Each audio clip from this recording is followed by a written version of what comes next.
I picked up this Hubsan Zino Pro to help with videography on the channel. If you've been following along with this journey, you know that I've been trying to make some improvements in my audio quality and my video quality and doing the multi-angle camera thing.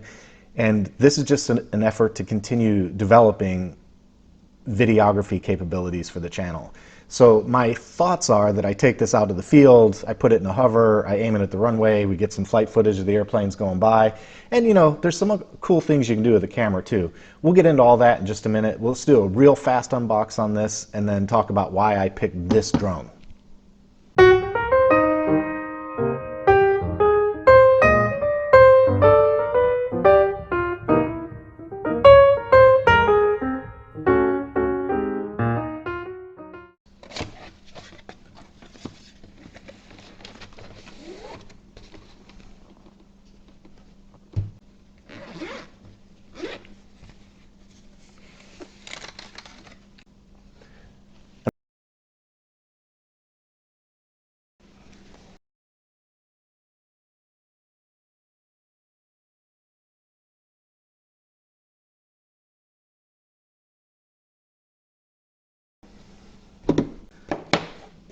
USB charger, their balance cable, power inverter, cigarette lighter adapter for charging it in the car, various cables for connecting it to the different phones that are out there. That's a lightning cable, and that is a USB mini, and that is a USB-C. So good job on that. All right, and then the last thing in the box is the 3-cell battery. This is a 3,000 milliamp hour, 12 volt, 8C, so 24 amps. That's it, 24 amps on this battery.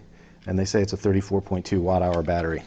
One thing I don't like about drones, just tell you flat out, is the proprietary batteries, because these are like the razor blades and the ink. With the batteries, the proprietary. So if you want another battery, and you will, then you've got to buy theirs. I'm not a big fan of that, but that is what it is. And then there's also a battery in the drone itself. What the heck is this? This is no good. This is cardboard. I mean, when you want to put it in the bag, do you want your props floating? Okay, hold on. Yeah, this is better.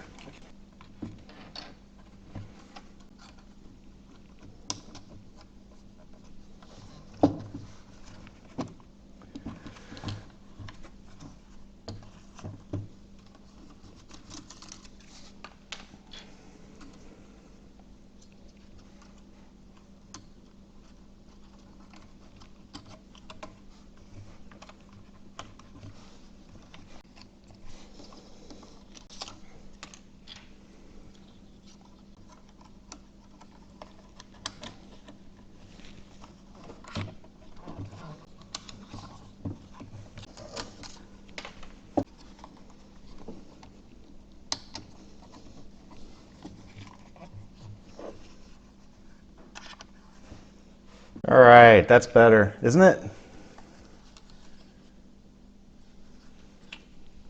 I'll make these available on, I don't know, I'll find a way to make them available if there's any interest in it. But, you know, I was in the military, and I actually was an air crewman in helicopters. And one thing I know about our helicopters, we didn't just let our props flop around in the wind. You know what I'm saying? We always put our stuff away and secured it.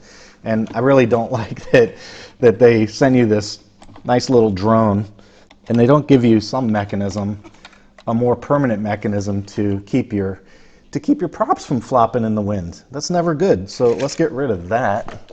And now we've got something to keep our props where they're supposed to be.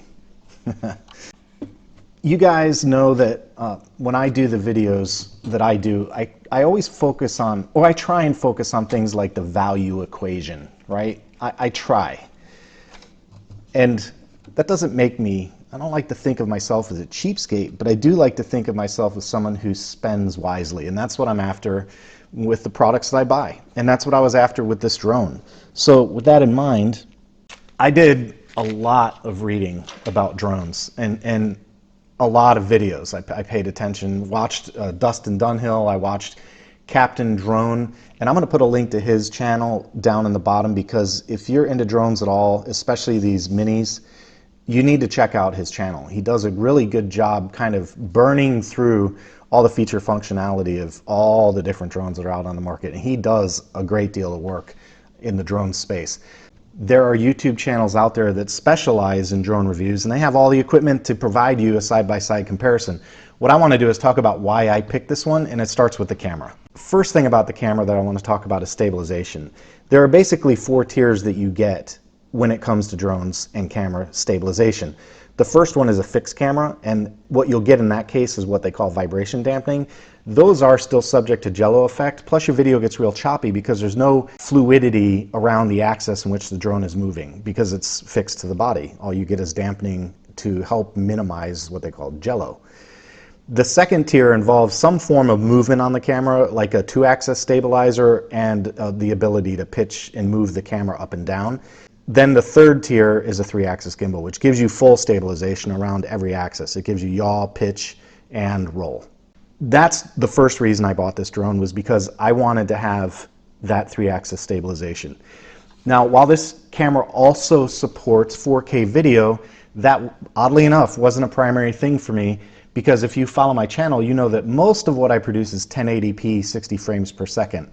I like the 1080p 60 frames per second format because it's good enough. You get good enough detail, and I'm not going to get into a whole technical discussion about screen resolution and screen distance, but you'll be surprised. Go look it up. Tell me how close you need to be to a 70-inch TV to see the detail in 4K. Just go look it up. You'll be surprised. That's why I think 1080p is enough. While this does have 4K, and I probably will shoot some in 4K, it's limited to 30 frames per second. And I might use that for the cinematographic look, you know, and trying to get the big horizon pictures with a lot of detail. But 1080p 60 was critical. It had to have 1080p 60. All right, the next big thing for me on the drone is brushless motors. You got to be very careful about this because so many of the drones on the market out there are brushed motors, and to me that's a non-starter. I don't want brush motors, and the reason for that is because brush motors use commutators and brushes with springs, and those brushes wear out. So you're either going to be replacing motors, or what's worse is having a failure. And I trust brushless technology more than brushless motors, and when it comes to putting a drone 200 feet in the air with a camera, I just want brushless motors. So that was important to me as well.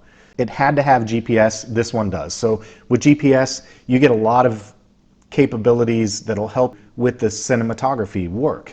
You'll get return to home, you get line fly, image tracking, follow me mode, waypoint, 360-degree orbit. All right, let's imagine that's my runway, okay?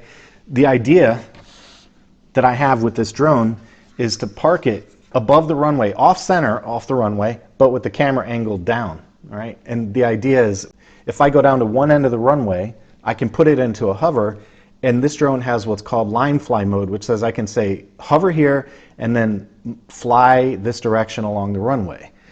My idea there was if I have a plane coming in for landing, I can use the drone to kind of keep an eye on that. Another option would be to park the drone over the end of the runway and just aim the camera down, so as the plane comes in, I can get video footage of the plane coming in and landing and then taking off. And then another idea that I had, of course, is to take the drone and put it up kind of high, you know, 200, 300 feet, and just put it into an orbit over the center of the runway. You can do that too. You just basically put it into an orbit, and it finds a point on the runway and it flies in a circle. Now, I'm constrained because of the bench, but you know, you can imagine maybe a 20-meter orbit, right? That's the idea.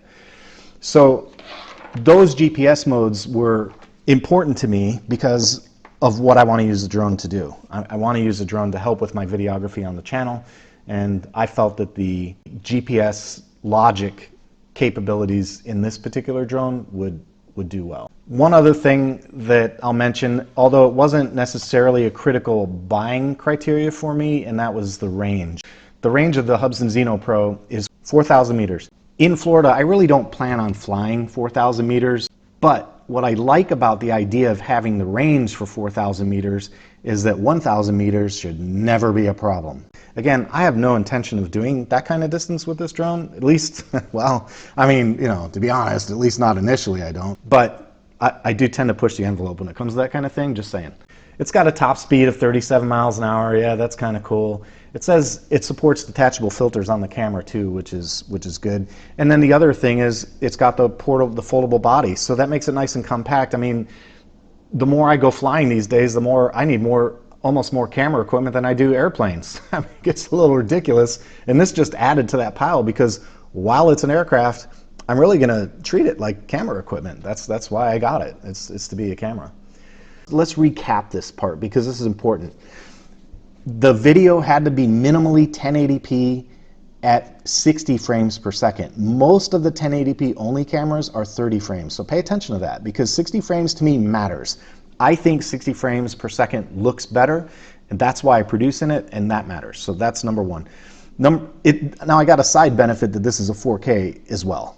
The second major buying consideration for me was the stabilization. I probably would have settled for a 2-axis stabilizer at the right price point, but this, because I had everything else I wanted, this one, I just got lucky. To be honest with you, this one came with a 3-axis stabilizer, so that was a bonus for me. I got lucky with that.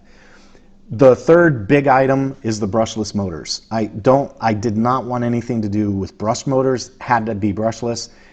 And then the last big one is the batteries. You got to make sure that you can get your hands on the batteries and that the price point on the batteries is acceptable to you. GPS, of course, because I want all the special modes. I want the line fly, the return to home, the follow me, the orbital. I want to use all that for my film work. So the Hubsan Zino Pro hit all those marks for me.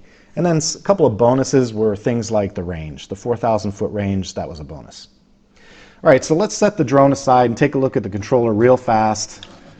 This is just a very basic controller. I don't have a spare phone to stick in, but there it is. That extends. I've already tried an iPhone 11 Pro Max, and that fits in there, no problem. You've got an auto launch button, a power button, and a return to home button, and then there's a slider here for normal and sport mode. Sport mode, apparently, I think what they're probably doing is they're increasing the output capability of the ESC, so you can deliver more amps, which means you can fly faster.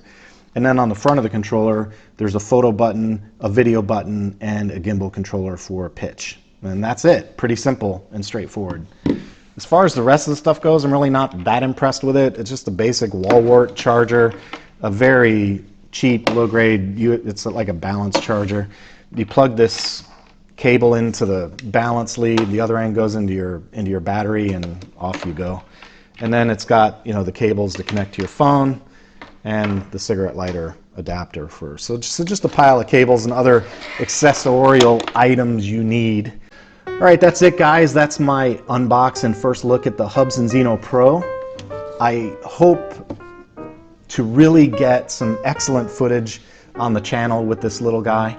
Anyway, I hope the information's been helpful to you. I hope you look forward to getting the drone footage that I'm looking forward to getting on the channel.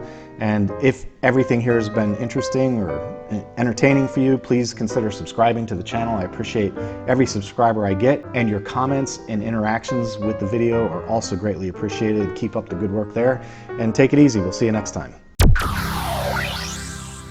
I have this green dot that's just been following me and it won't get off. Okay. Did I get all that? Let's make sure we got it all.